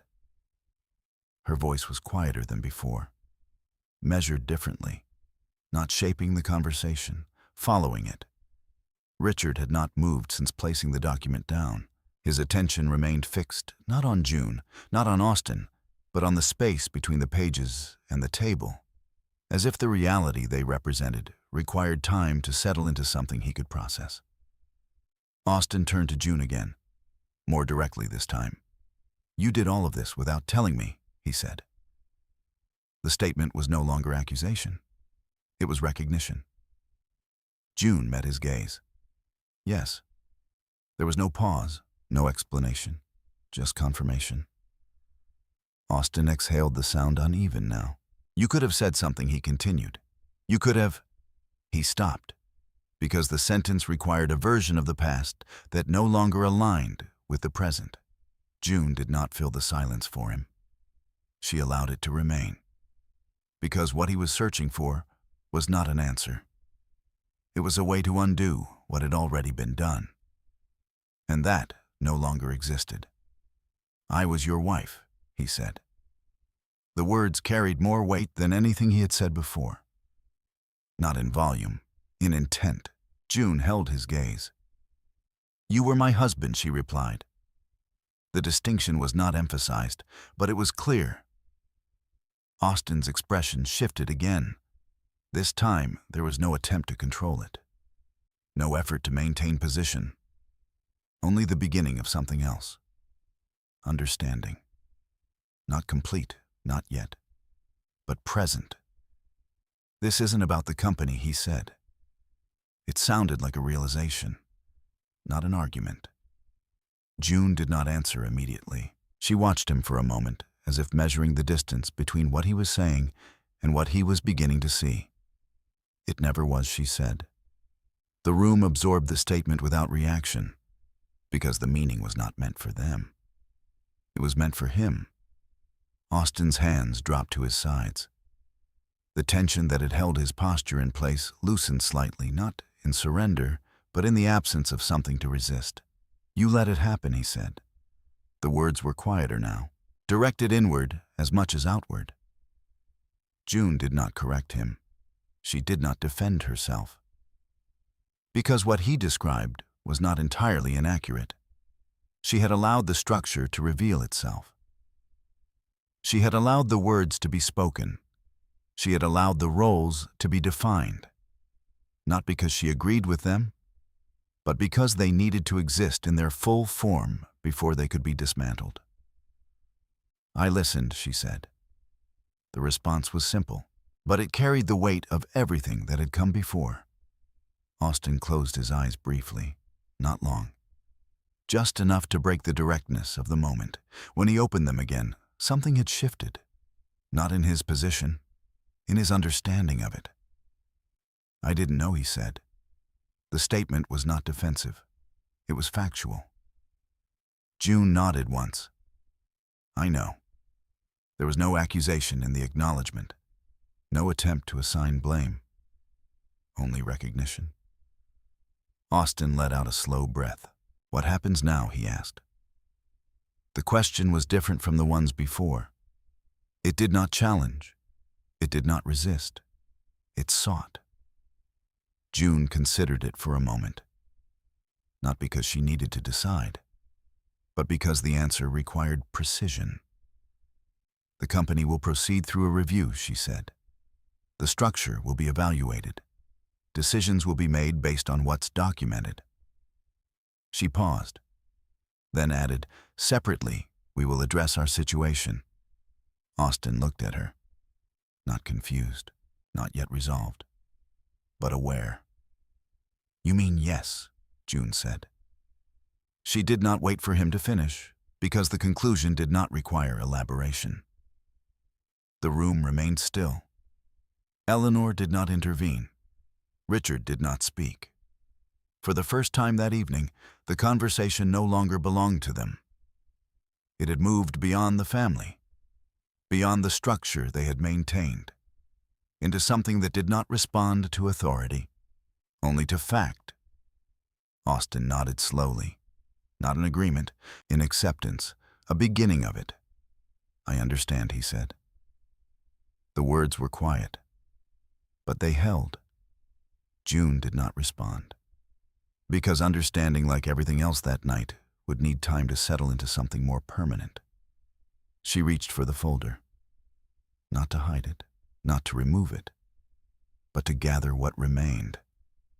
The documents aligned easily, exactly as they had been placed. She closed it. The sound was soft, final, not as an ending, as a transition. She did not look at Eleanor. She did not look at Richard, because there was nothing left to establish between them. Everything that needed to be said had already been placed on the table. Everything that remained would move through channels that did not require presence. June turned toward the exit, not hurried, not delayed, simply moving forward. Austin did not stop her. He did not follow immediately, because for the first time he was not certain where to stand. And that uncertainty, more than anything else, marked the end of the structure he had relied on. The night air outside the Whitmore estate carried a stillness that felt different from the one inside. It was not controlled, not structured. It did not hold expectation.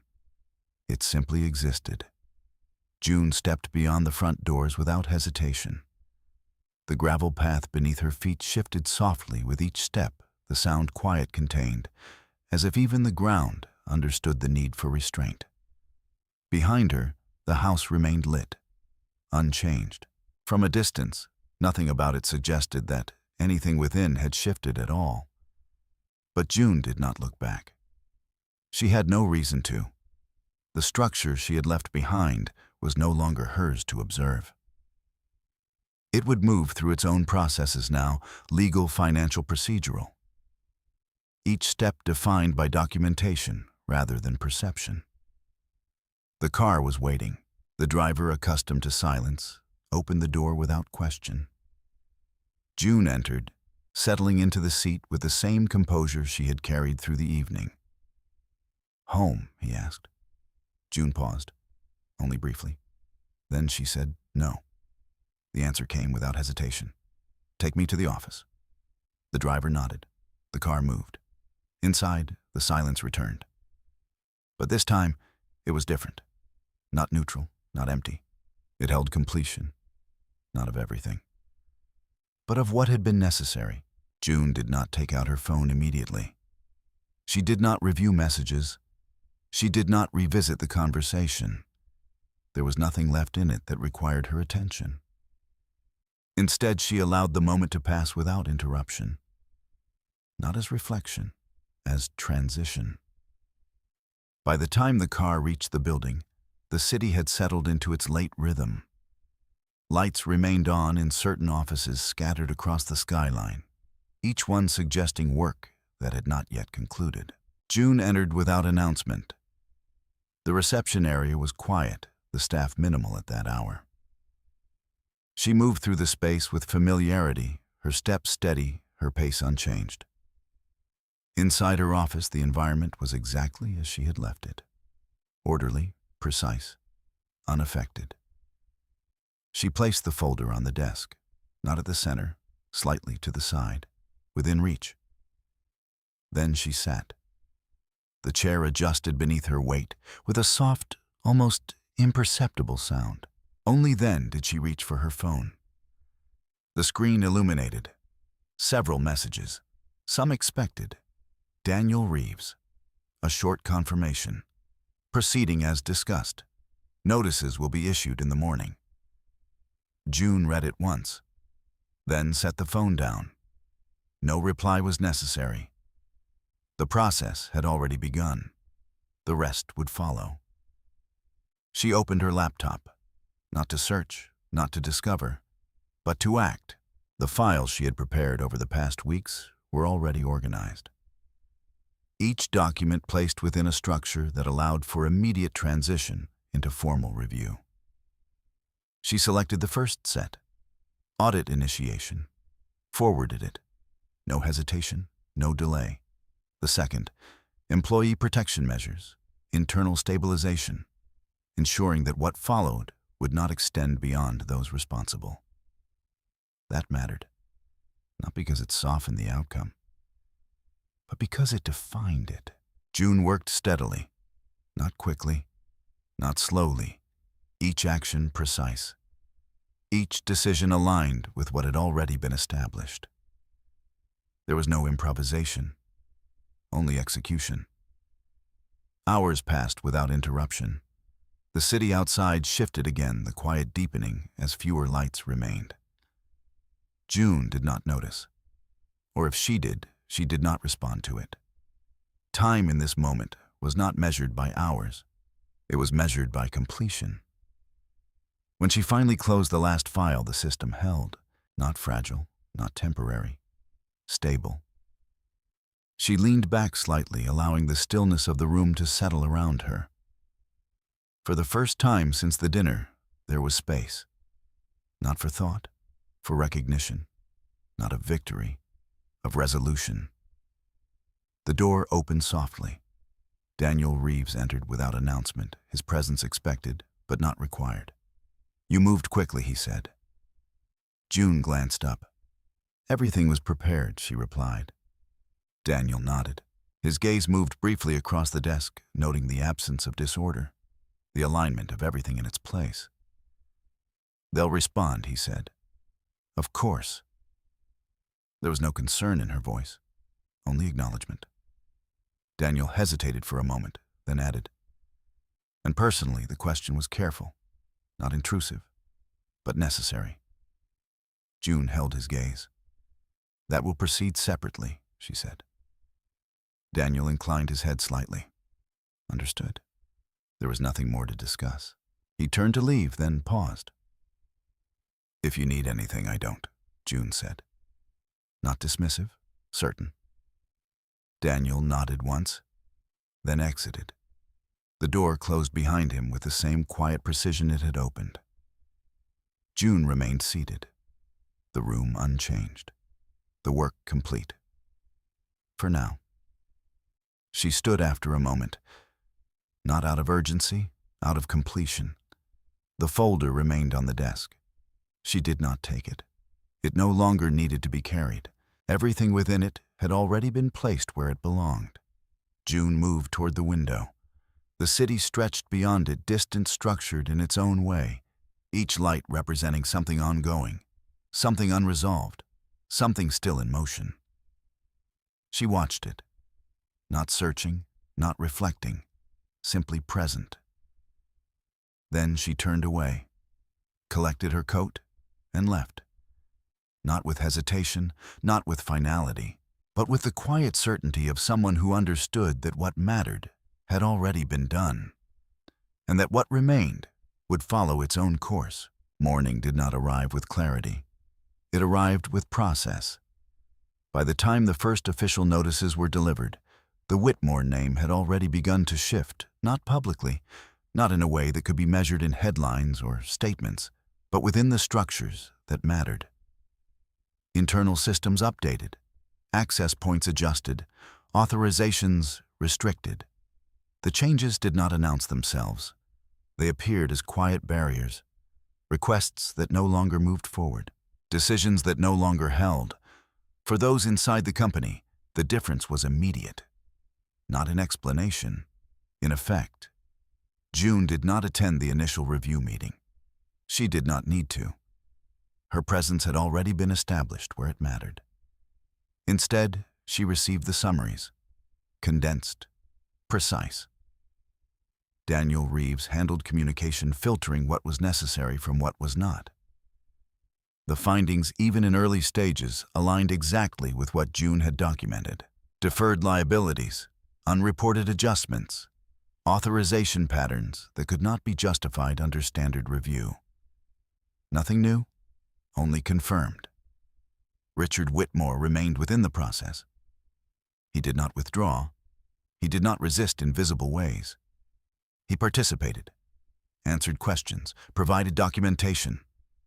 But the authority he once carried no longer directed the outcome. It moved alongside it. Eleanor, by contrast, remained outside, not formally excluded, but distanced. Her influence, once exercised through presence and perception, had no function within a system that required documentation over impression. Austin attended the meetings, at first.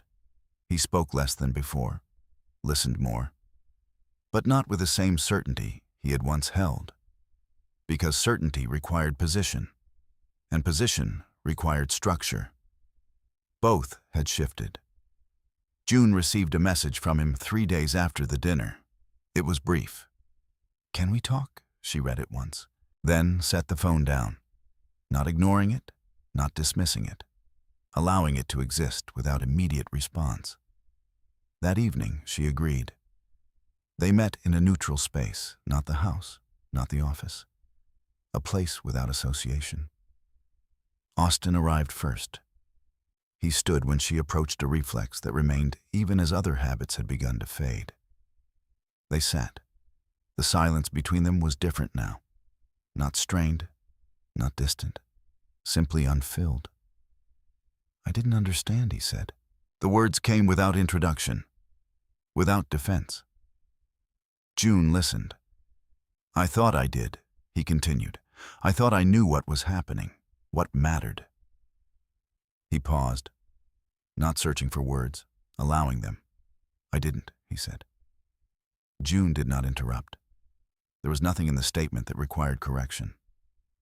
Austin's gaze shifted briefly, then returned. "You let me say those things," he said. Again, not accusation, recognition. June held his gaze. Yes. The answer did not carry weight. It acknowledged it. Austin nodded slowly. "I see that now," he said. The silence that followed was not uncomfortable. It did not demand resolution. It allowed it. "I don't expect anything," he added. The statement was careful, measured, not reaching. June inclined her head slightly. "I understand." They did not speak about the company. There was nothing to clarify there. The process was ongoing. The outcomes would follow. They did not speak about blame. There was no structure that could hold it in a way that changed anything. Instead, they spoke about separation, not as a conclusion, as a continuation. "Daniel will handle the details," June said. Austin nodded. "I won't contest it," he replied. The agreement settled easily, not negotiated, accepted. They did not linger. There was nothing to extend. When they stood, there was no hesitation, no attempt to return to something that no longer existed. June left first. Austin did not follow, not because he could not, because there was no longer a place to return to together. Weeks passed. The review continued. Adjustments were made, positions redefined. Some remained, others did not. June did not intervene beyond what was necessary. She did not dismantle the company. She stabilized it, ensured that those who depended on it were not drawn into the consequences of decisions they had not made. That distinction guided every action, Quietly, consistently, her own life shifted in parallel, not dramatically, not visibly, but in ways that mattered. The house was no longer shared. The routines no longer aligned. The silence that followed was not absence. It was space. One evening, June returned to her office after the final stage of the audit had been completed. The findings were closed, the outcomes documented, the structure settled. She stood by the window again. The same view, the same city, unchanged, but not the same. Because what had moved beneath it had already taken its course. There was no sense of triumph, no satisfaction that required acknowledgement. Only completion. June did not reach for anything. Not her phone, not the files, not the past. She remained where she was, present. Then, after a moment, she turned away, collected what she needed, and left, not looking back, because nothing behind her required it. In the end, nothing June did was loud.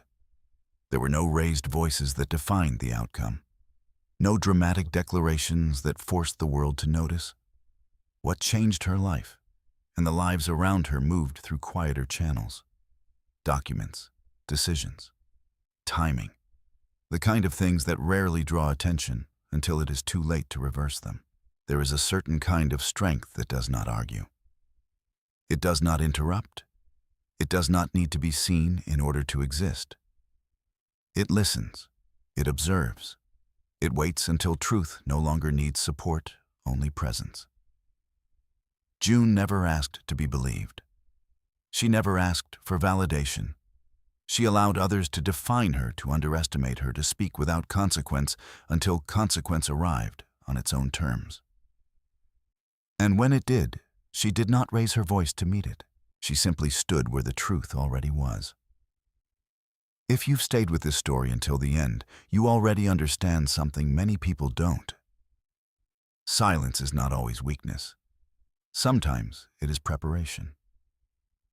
If this story resonated with you, take a moment to share where you're watching from and what time it is where you are. Different places, different lives, but often the same quiet moments of realization. And if you'd like to hear more stories like this, stories about dignity, clarity, and the kind of strength that doesn't need to be loud, consider subscribing. Not for noise, but for truth that knows exactly when to speak.